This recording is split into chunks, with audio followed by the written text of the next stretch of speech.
चलिए शुरू करते हैं आज के सेशन को। गुड मॉर्निंग एवरीवन, एक बार फिर से आप सभी का क्रेजी जीके ट्रिक के डेली करंट अफेयर के सीरीज में स्वागत है।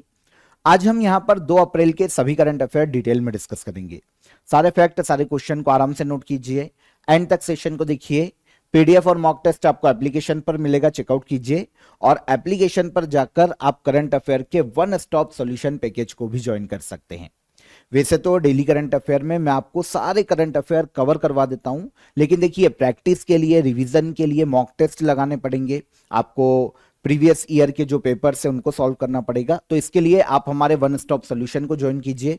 यहां पर आपको करंट अफेयर की सारी ई बुक मिल जाएगी, पीडीएफ मिल जाएगी, 500 से ज्यादा टेस्ट और क्विज भी आप यहां पर करंट अफेयर की लगा पाएंगे। तो ज्वाइन कीजिए, एप्लीकेशन को चेकआउट कीजिए, आपको ये मिल जाएगा। हम चलते हैं सबसे पहले क्वेश्चन की तरफ। आइए देखते हैं।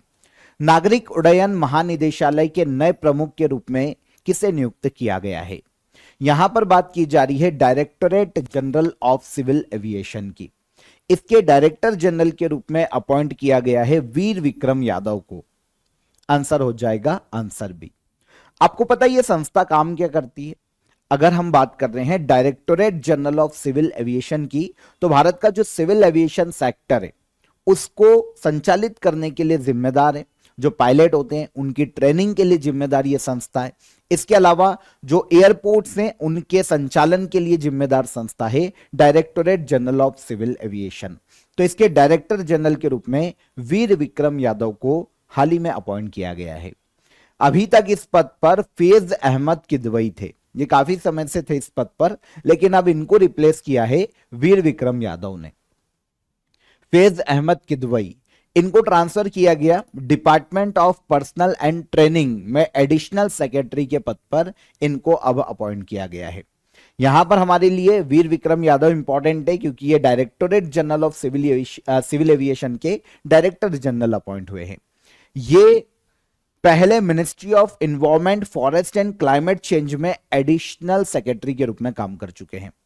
भारत के ओडिशा कैडर के 1996 बैच के एक आईएएस ऑफिसर है, senior IAS officer Vir Vikram Yadav, जिन्हें अब directorate general of civil aviation का डायरेक्टर जनरल अपॉइंट किया गया। तो संस्था क्या करती है ये हमको क्लियर हो जाना चाहिए क्योंकि ये इंपॉर्टेंट है। सिविल एविएशन को रेगुलेट करने का जो काम है, जो इंपॉर्टेंट ऑर्गेनाइजेशन है रेगुलेट करने के लिए, वो ये संस्था है। भारत में जो एविएशन सेफ्टी उसके स्टैंडर्ड तय करती है, पायलट की ट्रेनिंग का काम करती है, एयरलाइंस के ऑपरेशंस को संचालित करना, उनकी निगरानी करना, ये सारे काम होते हैं directorate general of civil aviation के। भारत में ये जो संस्था है मिनिस्ट्री ऑफ सिविल एविएशन के अंतर्गत कार्य करती है। नई दिल्ली में इसका हेडक्वार्टर देखने को मिलता है। डायरेक्टर जनरल कौन बने? तो ये हैं वीर विक्रम यादव। इसके अलावा अगर हम मिनिस्टर की बात करते हैं कि सिविल एविएशन मिनिस्टर कौन है वर्तमान में, तो K Ram Mohan Naidu civil aviation minister के पद पर हैं। एक और अपॉइंटमेंट हुई है जो कि इंडिगो के नए सीईओ के रूप में हुई है। इंडिगो के नए सीईओ बने हैं विली वॉल्श। क्योंकि हम यहां पर एविएशन सेक्टर की बात करें तो ये इंडिगो के सीईओ के पद को भी आप याद रखिएगा। National book critics circle award 2025 autobiography category के लिए किस भारतीय लेखिका को सम्मानित किया गया है? तो एक अवार्ड है ये, national book critics circle award 2025 के लिए, ये 2026 में दिया गया है। अलग अलग कैटेगरीज में बुक को यहां पर अवार्ड दिया जाता है। इसमें से जो ऑटोबायोग्राफी कैटेगरी है ना, इसमें अवार्ड एक भारतीय लेखिका को दिया गया है, यह है अरुंधति रॉय। Answer C. अरुंधति रॉय का आपने नाम सुना होगा। इन्हें इनकी book The God of Small Things के लिए बुकर प्राइज से सम्मानित किया जा चुका है। अब इन्हें national book critics circle award 2025 में ऑटोबायोग्राफी कैटेगरी में सम्मानित किया गया है। इनकी लास्ट ईयर एक बुक पब्लिश हुई थी, केरल के कोची में लॉन्च किया गया था इस बुक को, मदर मेरी कम्स टू मी। यह अरुंधति रॉय की बुक है। अरुंधति रॉय की जो मदर है उनके साथ अरुंधति रॉय के कैसे रिलेशन थे और दोनों के जीवन में उनके जो रिलेशन थे उन पर बेस्ड करके, उनके संघर्षों पर बेस्ड इस बुक को लिखा था अरुंधति रॉय ने। तो अरुंधति रॉय की बुक है मदर मेरी कम्स टू मी। इसी बुक के लिए अरुंधति रॉय को national book critics circle award 2025 autobiography category से सम्मानित किया गया है। ये जो अवार्ड है ना, ये यूएसए में दिया जाता है, इंग्लिश में प्रकाशित बुक के लिए दिया जाता है और काफी सारी कैटेगरी होती है। तो अरुंधति रॉय को जो ऑटोबायोग्राफी कैटेगरी है इसमें यह अवार्ड दिया गया है। इसके अलावा साउथ कोरिया के एक नोबेल प्राइज विनर हैं हांगकांग, इनको इनके उपन्यास वी डू नॉट पार्ट इसके लिए फिक्शनल कैटेगरी में अवार्ड दिया गया है। ये एक जनरल से इंफॉर्मेशन है, इंपॉर्टेंट हमारे लिए, इंडियन ऑथर है तो उसको आप याद रखिए, अरुंधति रॉय को याद रखिए। मदर मेरी कम्स टू मी इनकी बुक थी, लास्ट ईयर केरल के कोची से इसे लॉन्च किया गया था। इनकी पहले एक बुक आई थी the God of Small things. The God of Small Things के लिए अरुंधति रॉय को 1997 में बुकर प्राइज से सम्मानित किया जा चुका है और अब यूएसए में अवार्ड दिया गया। इसके अलावा यूके में भी women's prize for non fictional category के लिए इनकी बुक को शॉर्टलिस्ट किया गया है। यह अवार्ड मिला नहीं है लेकिन शॉर्टलिस्ट वहां पर भी इनकी बुक को किया गया। तो यहां पर बात हो रही है national book critics circle award. ये यूएसए में एक बहुत ही फेमस साहित्यिक अवार्ड है, साहित्य के क्षेत्र में दिया जाता है। 6 कैटेगरीज में दिया जाता है, fiction, non fiction, biography, autobiography, poetry, criticism, आलोचनात्मक जो बुक होती है उनको, ऐसी जो इंग्लिश में पब्लिश बुक है उनको यह अवार्ड दिया जाता है। तो 2025 के लिए अभी जो ऑटोबायोग्राफी कैटेगरी है उसमें यह अवार्ड अरुंधति रॉय को दिया गया है। हर साल संयुक्त राष्ट्र द्वारा विश्व ऑटिज्म जागरूकता दिवस कब मनाया जाता है? तो वर्ल्ड ऑटिज्म अवेयरनेस डे, ये डे हर साल मनाया जाता है पूरे वर्ल्ड में 2 अप्रैल को। देखिए ऑटिज्म एक डिसीज है ना, जो ब्रेन से संबंधित है, दिमाग से संबंधित बीमारी है, वंशानुगत भी होती है, तो बच्चों को प्रभावित करती है और नॉर्मली ब्रेन के विकास को ये प्रभावित करती है। ऑटिज्म से पीड़ित जो लोग होते हैं ना, एक्चुअल में वो वर्ल्ड को थोड़े अलग तरीके से देखते हैं। जो समझने की स्किल होती है ना वो काफी उनकी स्लो होती है, चीजों को समझना या फिर रोज के जो काम होते हैं उनको करने में उनको काफी मुश्किल आती है। तो इस कारण उनके फ्रेंड्स कम होते हैं, सोसाइटी में वो अलग अलग रहते हैं, है ना, अकेले रहना पसंद करते हैं। तो इस तरीके से ये ऑटिज्म है ना, ब्रेन से संबंधित डिसीज है, इसी के प्रति लोगों को जागरूक किया जा सके, इसीलिए यूनाइटेड नेशन जनरल असेंबली ने 2007 में अनाउंस किया था वर्ल्ड ऑटिज्म अवेयरनेस डे को। कब मनाया जाता है? तो यह डे हर साल 2 अप्रैल को मनाया जाता है। 2026 में autism and humanity, every life has value, यह थीम रखी गई है वर्ल्ड ऑटिज्म अवेयरनेस डे की। कब मनाया जाता है? तो 2 अप्रैल को यह डे हर साल मनाया जाता है। इजी। कुछ अदर डे, वैसे तो मार्च के कंटिन्यू सारे हमने डे पढ़े थे, लेकिन जो last week specially last 2 weeks में जो डे इंपॉर्टेंट है मार्च मंथ के, उनकी अगर हम बात करें तो एक वर्ल्ड डाउन सिंड्रोम डे को याद रखना, ये एसएससी में पूछा गया है, 21 मार्च को मनाया जाता है। इंटरनेशनल डे ऑफ फॉरेस्ट, ये भी इंपॉर्टेंट है, 21 मार्च को ही इसे भी मनाया जाता है। वर्ल्ड स्पैरो डे मनाया जाता है 20 मार्च को। इंटरनेशनल डे ऑफ हैप्पीनेस 20 मार्च को मनाया जाता है। वर्ल्ड मेट्रोलॉजिकल डे 23 मार्च को। वर्ल्ड ट्यूबरक्लोसिस डे, इसकी एक बार डेट चेक कर लेना, ये शायद 24 मार्च को मनाया जाता है, ठीक है।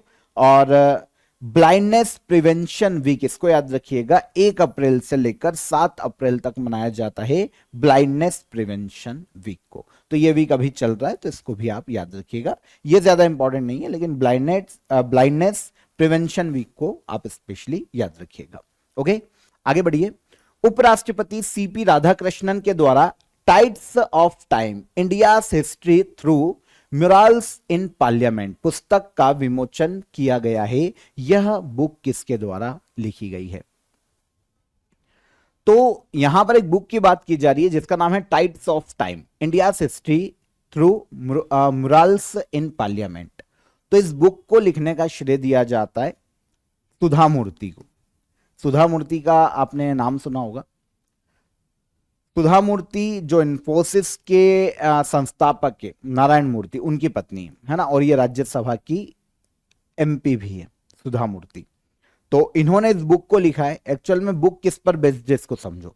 देखिए, जो पुराना हमारा संसद भवन है ना, जिसे अब संविधान सदन के नाम से जाना जाता है, पुरानी पार्लियामेंट्री जो हमारी बिल्डिंग है, उसे, उसमें 58 म्यूरल्स जिन्हें कहा जाता है भित्ति चित्र, है ना, 58 भित्ति चित्र जो कि दीवारों पर बने होते हैं, पेंटिंग जैसे भित्ति चित्र दीवारों पर बने या फिर जो पार्लियामेंट की छत है उस पर बने हुए।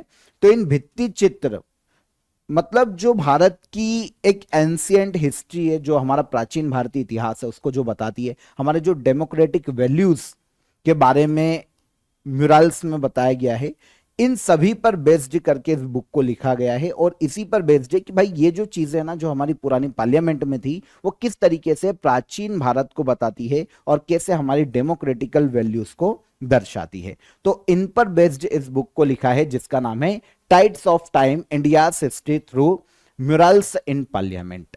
लिखा किसने है बुक को? सुधा मूर्ति ने इस बुक को लिखा है, राज्यसभा के एमपी।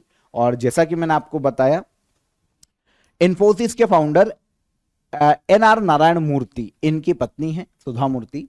सुधा मूर्ति को भारत सरकार के द्वारा 2006 में पद्मश्री दिया जा चुका है और इसके अलावा 2023 में इन्हें पद्म भूषण से भी सम्मानित किया जा चुका है। और अब इनकी बुक को लॉन्च किया है भारत के वाइस प्रेसिडेंट सीपी राधाकृष्णन ने। याद रहेगा? तो बुक भी इंपॉर्टेंट है और जो पर्सनालिटी है वो भी इंपॉर्टेंट है, इनसे क्वेश्चन पूछे जाएंगे।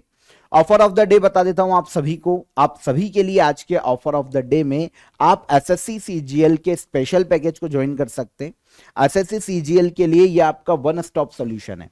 देखिए, आप सभी को 12,000 से ज्यादा जीएस के वन लाइनर मिल जाएंगे एसएससी सीजीएल के लिए। जो जीएस का पोर्शन है ना वो आपका पूरा यहां से कवर हो जाएगा। मैथ्स, रीजनिंग, इंग्लिश के आपको टॉपिक वाइज ई बुक मिल जाएगी। प्रीवियस ईयर के आपको पेपर का एनालिसिस मिल जाएगा, सारे पेपर्स का। 25 से ज्यादा मॉक टेस्ट, प्रैक्टिस टेस्ट आपको मिल जाएंगे। मैराथन की पीडीएफ आपको यहां पर मिल जाएगी। तो सिंगल शॉर्ट सॉल्यूशन है ये आपकी एसएससी सीजीएल के लिए। इसे आप ज्वाइन कीजिए। लास्ट टाइम रिवीजन में भी आपकी काफी मदद करेगा और प्रीवियस ईयर पेपर के एनालिसिस में भी ये आपकी काफी मदद करेगा। तो डिस्क्रिप्शन में मैंने आपको इसकी लिंक दे दी है, वहां से आप इसे डायरेक्ट क्लिक करके ज्वाइन कर सकते हैं। और कोई भी आपकी क्वेरी है तो आप हेल्पलाइन नंबर पर कॉल कर लीजिए, हमारी टीम आपकी मदद कर देगी। आगे बढ़ेंगे हम। नगोया प्रोटोकॉल के तहत अंतरराष्ट्रीय अनुपालन प्रमाण पत्र, इंग्लिश में पढ़ेंगे तो ज्यादा जल्दी समझ में आएगा। इसे कहा जाता है internationally recognised certificate of compliances, जिसे हिंदी में कहा जाता है अंतरराष्ट्रीय अनुपालन प्रमाण पत्र। तो नगोया प्रोटोकॉल के तहत अंतरराष्ट्रीय अनुपालन प्रमाण पत्र जारी करने में कौन सा देश विश्व में शीर्ष स्थान पर रहा है? तो एक रिपोर्ट पब्लिश हुई है जिसमें बताया गया है कि नगोया प्रोटोकॉल के तहत internationally recognised certificates of compliances प्रदान करने के मामले में वर्ल्ड में पहले स्थान पर इंडिया रहा है। आंसर हो जाएगा आंसर सी। अब बात यह है कि सर क्वेश्चन बिल्कुल समझ नहीं आया, यह सर्टिफिकेट क्या है ये भी समझ नहीं आया और नगोया प्रोटोकॉल भी समझ नहीं आया। तो देखिए, सबसे पहले तो हम नगोया प्रोटोकॉल की बात कर लेते हैं कि ये क्या है। शॉर्ट में समझेंगे, बाद में हम उसकी डिटेल में बात करेंगे। जब हम बात करते हैं नगोया प्रोटोकॉल की तो क्या होता है, 2010 में जापान के नगोया शहर में से साइन किया गया था। इसका अर्थ यह था इस प्रोटोकॉल का, इस ट्रीटी का, कि भैया जो लोकल संसाधन जो नेचर से जुड़े हुए हैं उन संसाधनों का अगर कोई कंपनी यूज कर रही है, कोई बेनिफिट कमा रही है, कोई भी कंपनी, गवर्नमेंट, तो उसका जो लाभ है ना वो लोकल लोगों को दिया जाना चाहिए, चाहे वो आदिवासी हो, चाहे लोकल किसान हो, है ना, जो भी लोकल लोग हैं और जहां से भी वो प्रोडक्ट उनको मिला है, तो अगर वो प्रॉफिट कमा रही है कंपनी तो उन लोकल लोगों को भी उसका प्रॉफिट शेयरिंग मिलना चाहिए। इसे कहा जाता है एक्सेस एंड बेनिफिट शेयरिंग। यह नगोया प्रोटोकॉल का मुख्य उद्देश्य है। सर समझ नहीं आया? एग्जांपल लो, मान लो कोई कंपनी है जो जड़ी बूटी बनाती है जंगल से लेकर, अब या किसी से खरीदती है, या आदिवासियों से जड़ी बूटी खरीदती है और फिर उनको बनाती है, मॉडिफाई करती है और फिर कंपनी इंटरनेशनली अपना माल बेचती है। तो आप देखिए जड़ी बूटी कहां से आई थी? आदिवासियों को उनकी पहचान थी, ट्राइब जो एरिया है जहां से लेकर आए। तो अब जब कंपनी ने प्रॉफिट कमाया तो उन आदिवासी या उस एरिया के जो लोग थे जो उसके बारे में जानते थे या फिर जिनके थ्रू उनको वो प्रोडक्ट मिला है, रॉ प्रोडक्ट, तो उनको भी उसका प्रॉफिट शेयरिंग मिलना चाहिए। तो ये है access and benefit sharing. I hope short में मैं आपको समझा पाया हूंगा कि नगोया प्रोटोकॉल क्या है। तो अब इसके तहत क्या होता है कि एक internationally recognised certificate of compliances होते हैं। ये देने का अधिकार कुछ देशों को दिया गया है नगोया प्रोटोकॉल के तहत कि वो जो देश हैं जो भी इसके मेंबर है वो अपने अपने देश में ऐसे सर्टिफिकेट दे सकते हैं। इससे ये प्रूफ हो जाता है कि जो कंपनी, अगर उसको गवर्नमेंट के द्वारा ये सर्टिफिकेट दिया गया है तो कंपनी एथिकली काम कर रही है नगोया प्रोटोकॉल के जो भी उसके नियम है, रूल्स है, उसके तहत। मतलब कंपनी को अगर ये सर्टिफिकेट मिल गया तो इससे प्रूफ होता है कि कंपनी कहीं ना कहीं अपना प्रॉफिट बांटती है, जिसका भी उसको लाभ दिया जाना चाहिए लोकल लेवल पर, उसको वो लाभ दे रही है। तो ये है इस सर्टिफिकेट का मुख्य मोटिव। अब पूरे वर्ल्ड में आपको पता है 6311 सर्टिफिकेट जारी हुए हैं, इनमें से 3561 तो अकेले इंडिया में जारी किए गए। ये लगभग 56% है, आधे से ज्यादा तो इंडिया में ही सर्टिफिकेट दिए गए हैं अलग अलग कंपनी या ऐसे लोगों या ग्रुप्स को। ठीक है, जो रजिस्टर्ड 142 कंट्रीज है जो कि ये सर्टिफिकेट दे सकती है, उनमें से केवल 34 देशों ने ही ऐसे सर्टिफिकेट दिए हैं कंपनियों को, बाकियों ने तो काम ही नहीं किया इस पर। और इंडिया के बाद फ्रांस का नंबर आता है जिसने 964 सर्टिफिकेट ऐसे बांटे हैं, और तीसरे नंबर पर स्पेन आता है, 320 सर्टिफिकेट इसने बांटे हैं नगोया प्रोटोकॉल के तहत internationally recognised certificate of compliances. सबसे ज्यादा किसने बांटे? तो ये इंडिया ने बांटे हैं पहले स्थान पर। नगोया प्रोटोकॉल ये जापान के नगोया शहर में जब कन्वेंशन ऑन बायोडाइवर्सिटी का आयोजन किया गया था तो ये प्रोटोकॉल वहां पर अपनाया गया था 2010 में।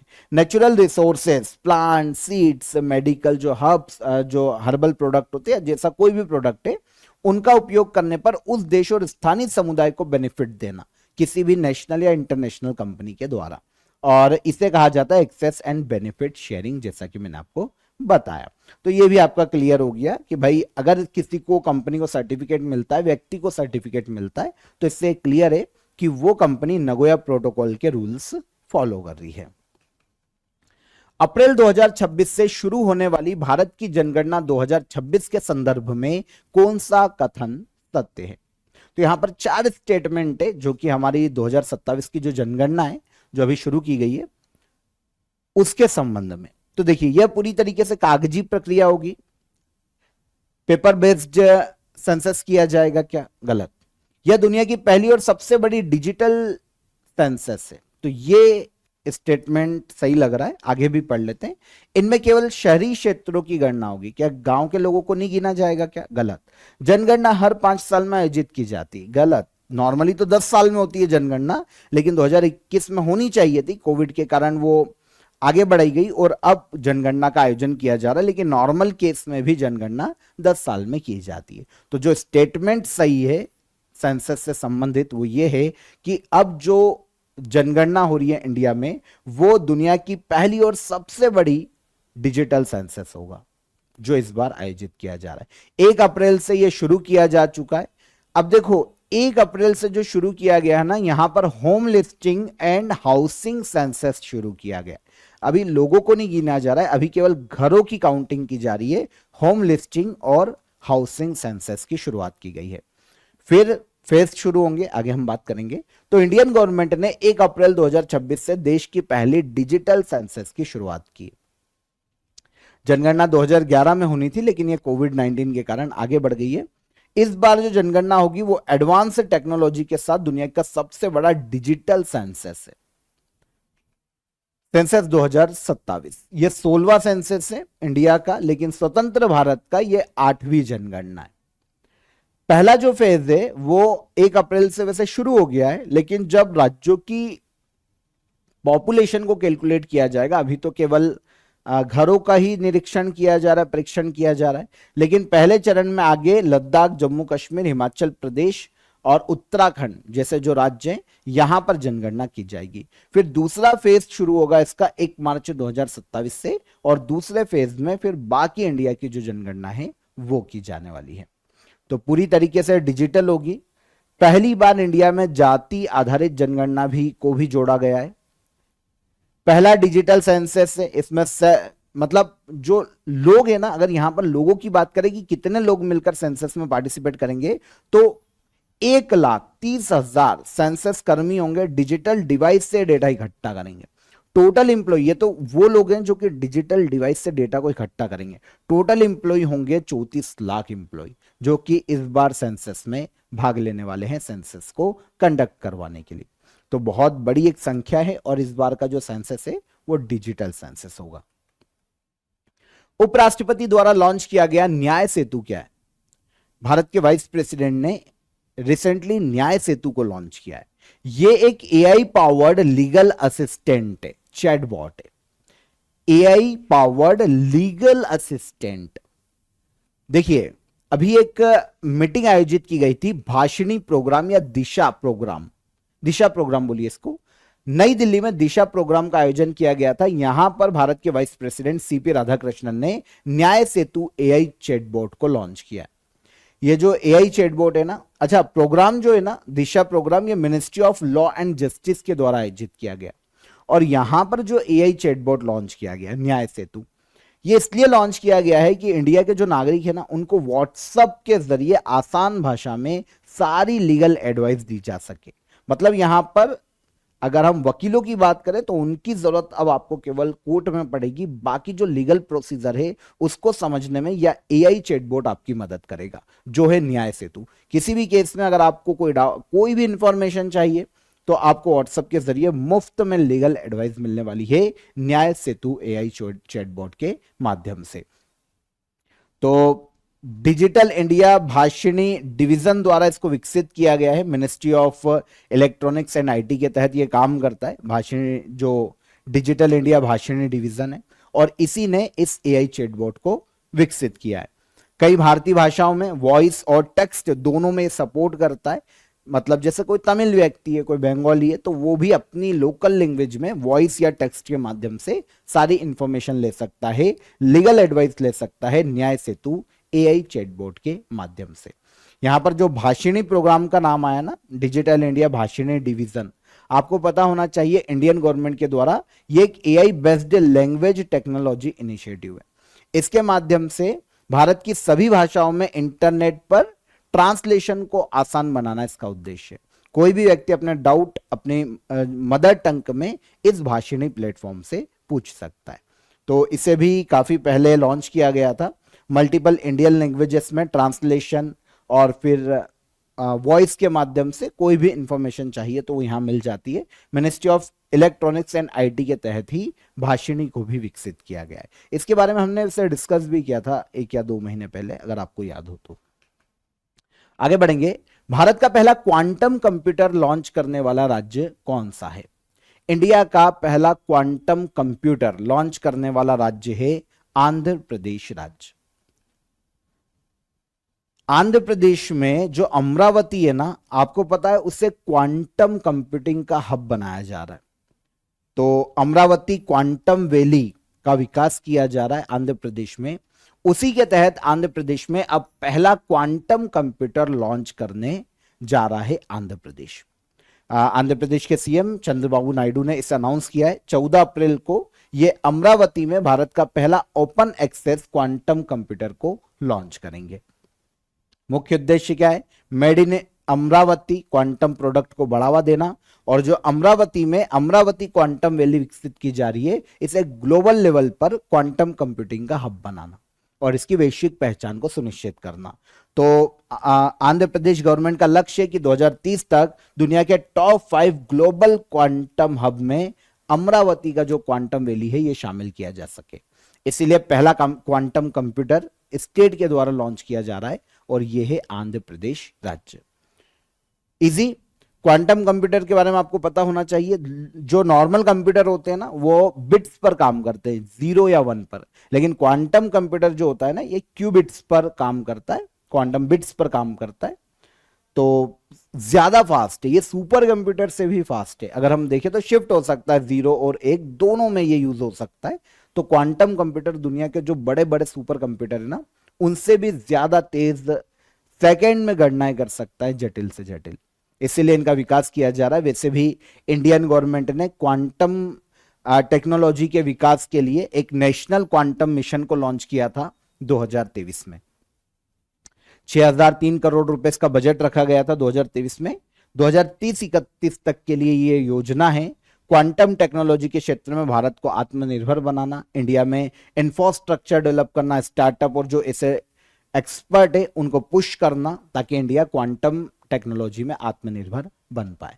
तो ये नेशनल क्वांटम मिशन का उद्देश्य है। 2023 में इसे लॉन्च किया गया था भारत सरकार के द्वारा। बजट 6003 करोड़ रुपए 2030-31 के टाइम पीरियड के लिए, तब तक के लिए इसे लॉन्च किया गया है।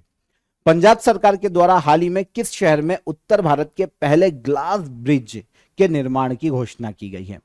तो उत्तर भारत के पहले ग्लास ब्रिज के निर्माण की घोषणा पंजाब गवर्नमेंट ने की है और यह पंजाब के नांगल शहर में बनाया जाएगा।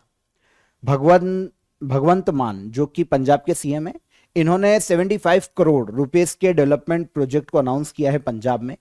इसी के तहत पंजाब में एक नांगल लेक जो कि नांगल सिटी में स्थित है, यहां पर नॉर्थ इंडिया का पहला ग्लास ब्रिज बनाया जा रहा है। उद्देश्य देखें तो टूरिज्म को प्रमोट किया जा सके, है ना, इंफ्रास्ट्रक्चर डेवलपमेंट को बढ़ावा दिया जा सके राज्य में, जॉब क्रिएशन, क्योंकि टूरिज्म बढ़ेगा तो जॉब क्रिएशन होगा। अगर कॉस्ट की बात करते हैं इस ब्रिज की, तो देखिए 75 करोड़ के ऑल ओवर प्रोजेक्ट लॉन्च किए गए थे। इसमें ब्रिज की एस्टिमेटेड कॉस्ट है 10 करोड़ रुपए। तो 10 करोड़ में ये नांगल लेक पर बनाया जाएगा। ये जो लेक है एक आर्टिफिशियल रिजर्वायर है जो कि सतलज रिवर पर देखने को मिलता है। भाखड़ा डैम के नीचे ये आर्टिफिशियल लेक बनी हुई है, नांगल लेक, और इसी पर एक ब्रिज बनाया जाएगा, उत्तर भारत का पहला ग्लास ब्रिज। कहां पर? पंजाब के नांगल सिटी में। लास्ट क्वेश्चन, भारतीय नौसेना के next generation offshore patrol vessel कार्यक्रम के तहत लॉन्च किए गए पहले स्वदेशी युद्धपोत का नाम क्या है? तो इंडियन गवर्नमेंट का एक प्रोजेक्ट है, पहले तो इसको समझो। इंडियन नेवी का, गवर्नमेंट मतलब इंडियन नेवी का एक प्रोजेक्ट है, next generation offshore patrol vessel. Patrolling के लिए कुछ युद्धपोत का निर्माण किया जा रहा है जो कि नेक्स्ट जनरेशन के। तो next generation offshore patrol vessel, इस प्रोग्राम के तहत टोटल 11 युद्धपोत का निर्माण किया जाएगा और अभी इसके तहत पहले युद्धपोत को लॉन्च किया गया है, स्वदेशी रूप से निर्मित है, जिसका नाम है आईएनएस शाची।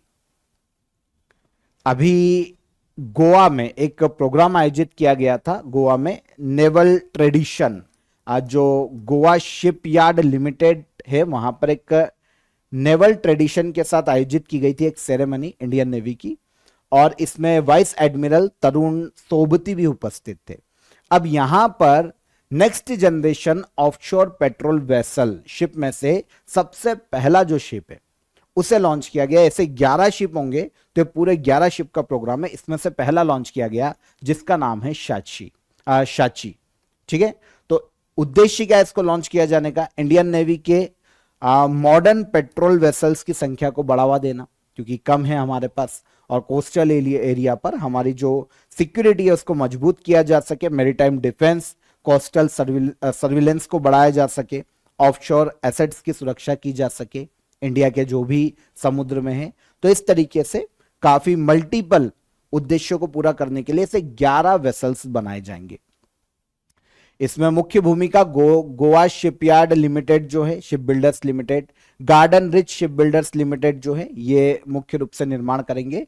इसमें से अगर हम गोवा शिपयार्ड लिमिटेड की बात करें, इसका हेडक्वार्टर गोवा में, और गार्डन रिच शिप बिल्डर्स की बात करें तो इसका हेडक्वार्टर कोलकाता में देखने को मिलता है। तो ये दोनों मिलकर ऐसे 11 वेसल्स का निर्माण कर रहे हैं। 31 मार्च 2026 को पहला वेसल लॉन्च किया गया और इसको नाम दिया गया आईएनएस शची। ओके, शची जो है ना, ये एक भारतीय पौराणिक कथाओं से लिया गया वर्ड है जो कि सपोर्ट को दर्शाता है। सपोर्ट मतलब सहयोग की ओर इशारा करता है, संस्कृत वर्ड है। तो इसी के नाम पर आईएनएस शची का नाम देखने को मिलता है।